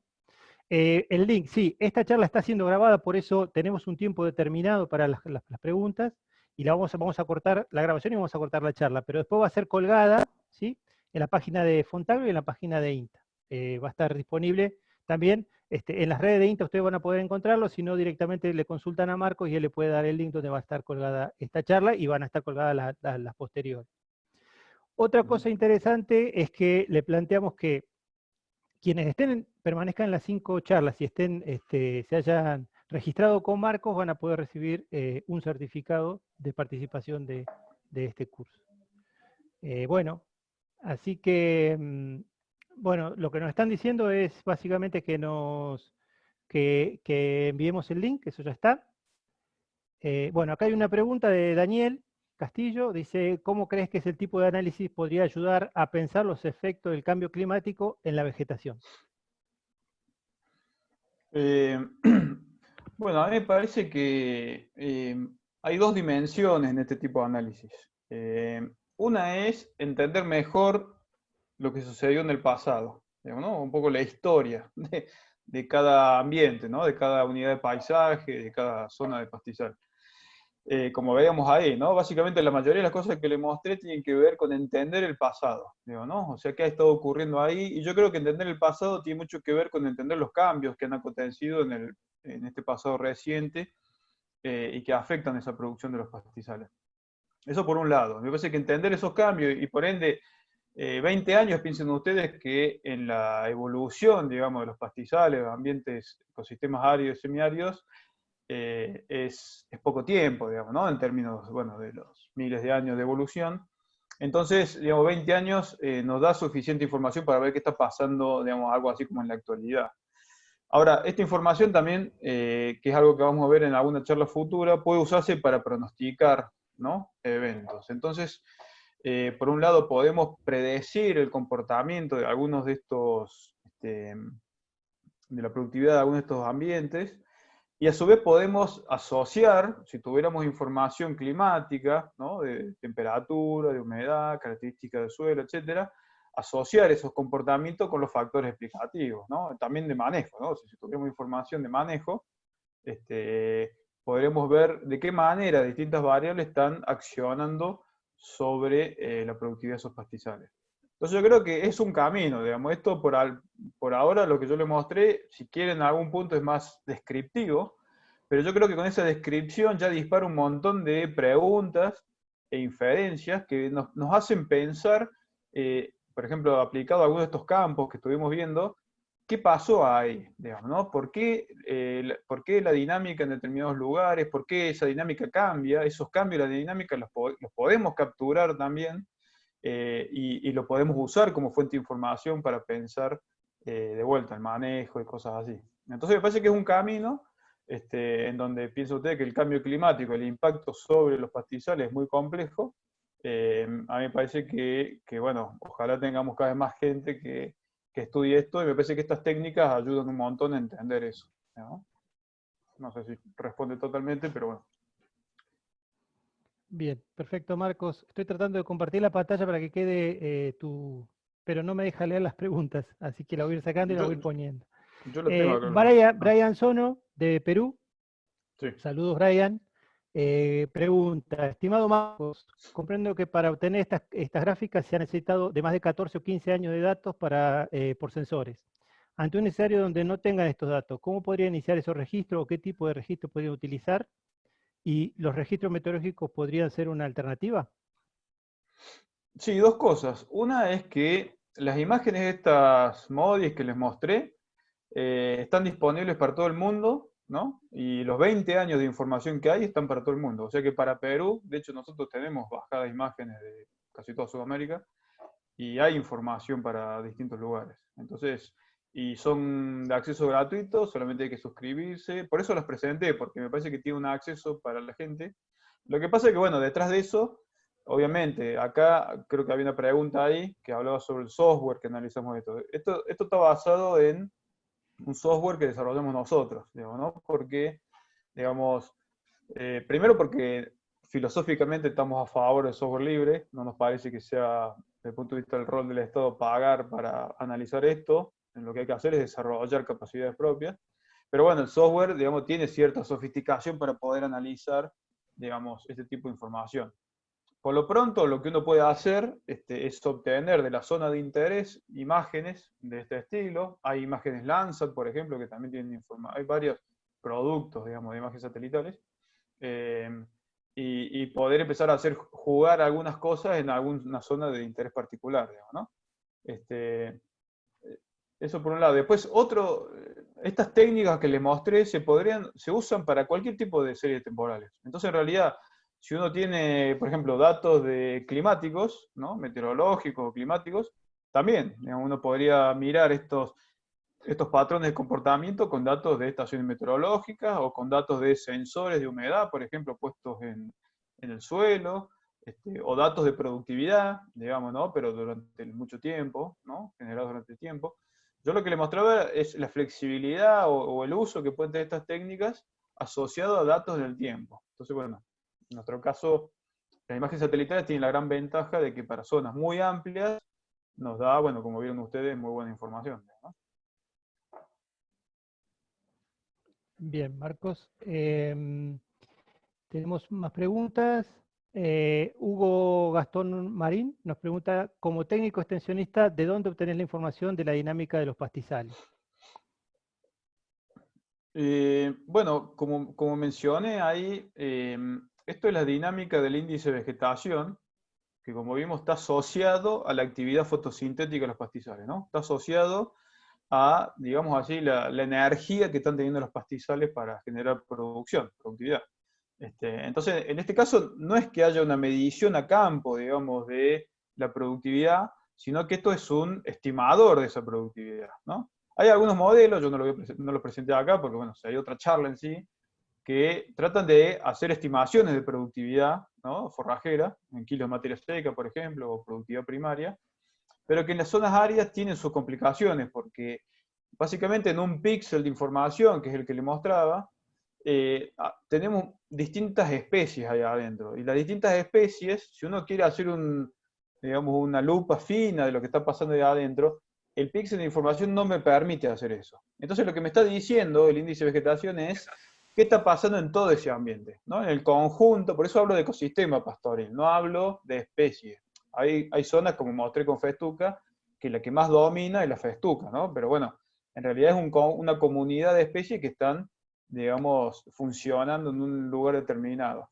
Esto sería, de vuelta, es como una información complementaria a los que son extensionistas y hacen asesoramiento campo, ¿no? Que incluso hacen evaluaciones de campo, pueden tener mediciones de cuánto está produciendo tal o cual lugar.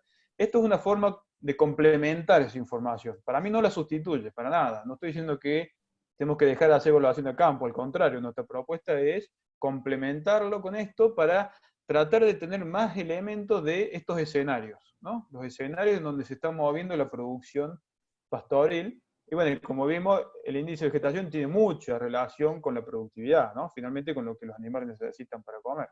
Pero está en ese nivel ahora.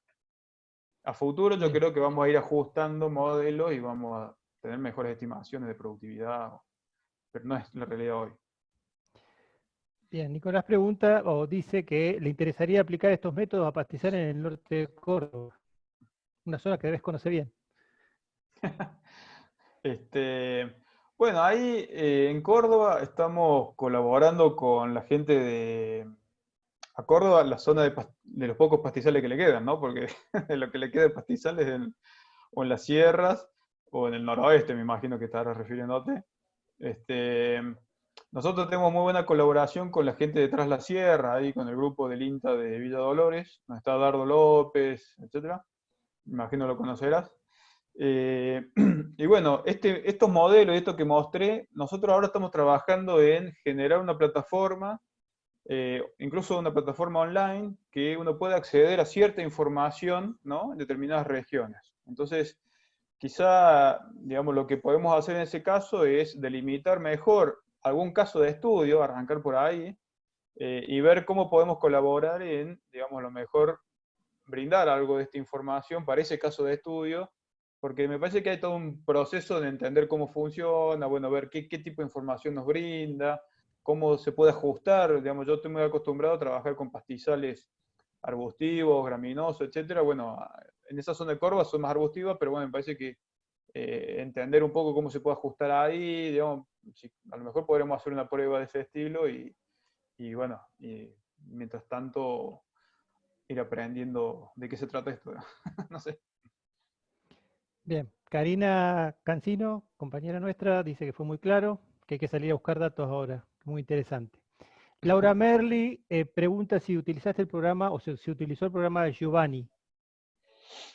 No, como mencioné, nosotros básicamente con un colega, un compañero, Octavio Brusone, digamos, desarrollamos un programa propio. Digamos, está programado en Python, es de acceso libre. De hecho, una parte de esto, lo que hace el análisis de ciertas componentes temporales, está publicado, es de acceso libre. Bueno, quien sepa usar Python, básicamente lo puede bajar al paquete y usarlo, digamos, ¿no?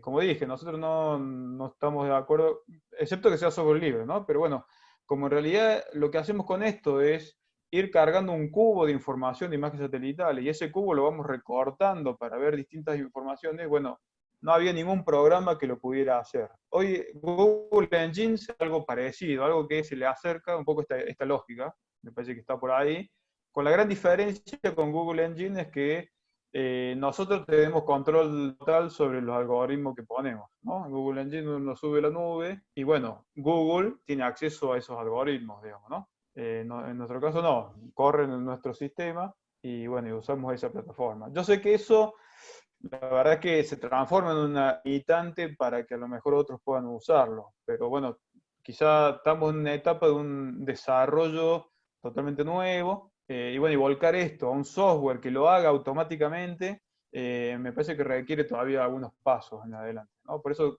no queremos perder de vista la idea de seguir manteniendo el control, me refiero a control en términos del conocimiento, de lo que se está haciendo, digamos, ¿no? Porque aplicar estas técnicas, la verdad que, bueno, hay una familia tremenda de técnicas de análisis y no estamos tan de acuerdo en generar recetas. De hecho, Timesat, por ejemplo, es un programa que se usa para hacer algunos de estos estudios y, bueno, a nuestro juicio toman algunas decisiones o asunciones que a nosotros nos parecen incorrectas. Entonces, si yo te doy una receta y vos la corres y después no sabes bien qué está pasando atrás, y a mí me parece que, bueno, eso es un problema, digamos, ¿no? Entonces, bueno, por el momento queremos mantener esta lógica mucho más abierta, con la complicación de que sí, hay una gran faceta de programación en un programa que hoy está disponible, pero bueno, requiere que tenga un manejo un poco más sofisticado. Esa es la realidad, digamos. Bien, vamos a hacer dos más. Samuel Pizarro, entiendo que es de Perú, conocido. Pregunta, ¿comprender estos cambios también podría darnos idea del estado fenológico transicional del pastizal? ¿Podría ser más adecuado usar series EBI para estudiar las series de tiempo de bofedales? Sí, ahí está bueno el comentario, quizá para mostrar una aclaración. El EBI es otro índice, para quien no está familiarizado con esto, es otro índice de vegetación, que básicamente se generó porque el NDVI en lugares muy productivos, básicamente por ejemplo zonas selváticas o bofedales, en bofedales pasa también eso, o en praderas, por ejemplo pampeanas de alta productividad, lo que pasa es que el NDVI se satura en los valores altos, digamos, ¿no? O sea, quiere decir que es menos sensible en los valores altos. Entonces, lo que genera eso es que subestima el comportamiento, ¿no? O sea, uno cree que está en un nivel y en realidad a campo hay más que eso, ¿no? Básicamente porque en la misma unidad de superficie tenemos mucho más vegetación. Eso es lo que pasa. Entonces el EBI se generó para tratar de sortear ese problema. O sea, es un poco más sensible, especialmente a esa saturación.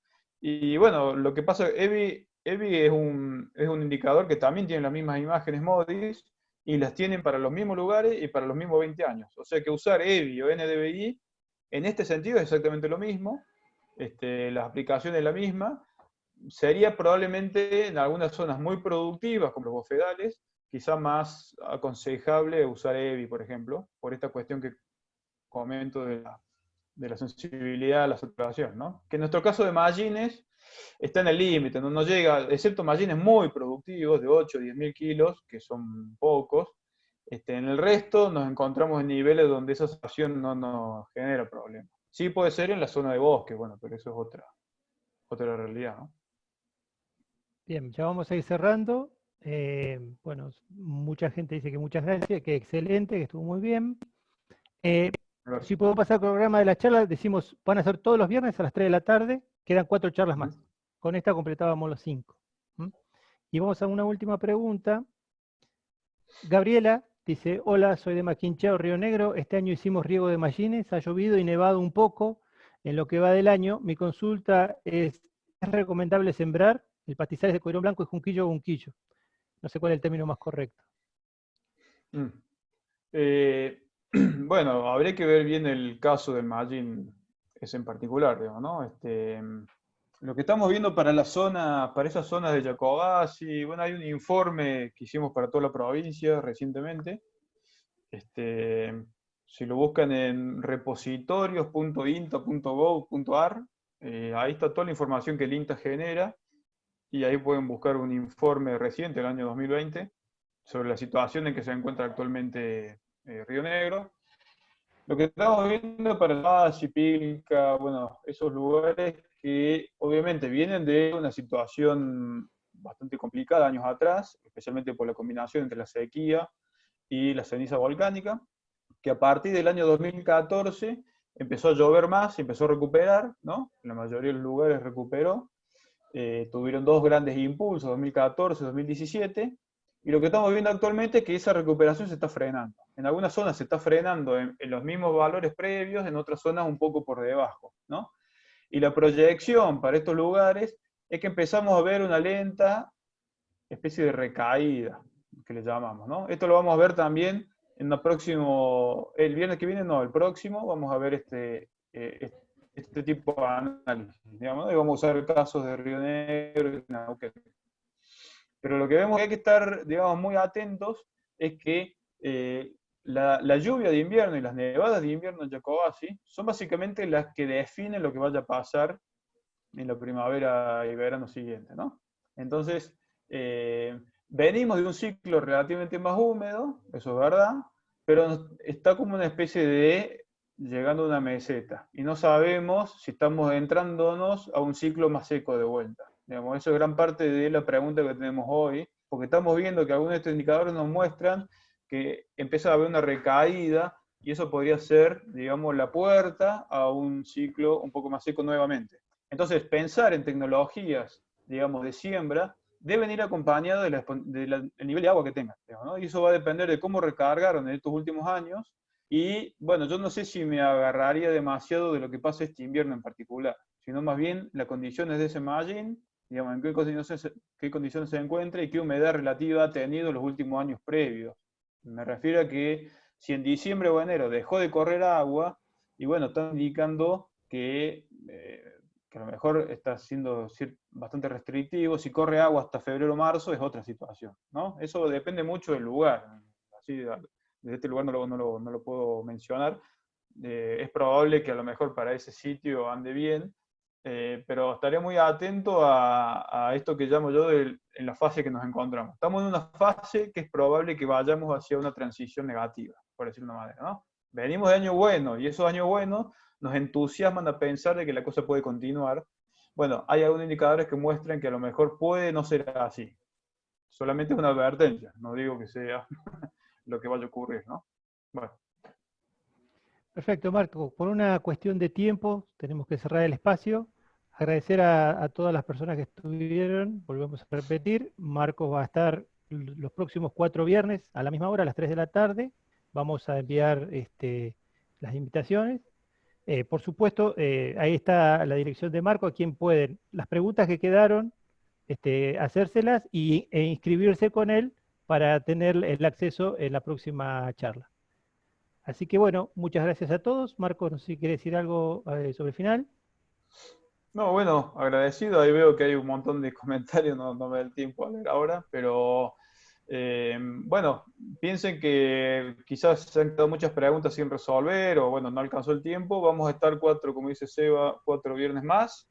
Yo les voy a mostrar algunos ejemplos más aplicados, más en profundidad, que me parece que nos van a dar herramienta para discutir algunas otras cosas de estas que están preguntando. Y bueno, en todo caso, anótense las preguntas o las dudas y las seguimos pensando en adelante, ¿sí? Así que eso, gracias por el tiempo y nos estaremos viendo el viernes que viene. ¿Mm? Bueno, Gracias, muchas Marcos. gracias. Gracias a todo el equipo de Pastizales también de Perú que ha estado atento a la charla. Yo creo que es una buena alianza, mi estimado Sebastián. Bueno, un saludo muy grande. Veo que Gracias. está el doctor Enrique también. Un saludo a nuestro director Mauro Sarasola, vi que también estuvo. Así que Marcos, muy bien. Tuviste las autoridades, la atención de las autoridades. Bueno, y tengo que cerrar por el tiempo, ¿eh? Muchas gracias a todos y hasta el viernes que viene. Gracias, gracias. Bueno, vamos.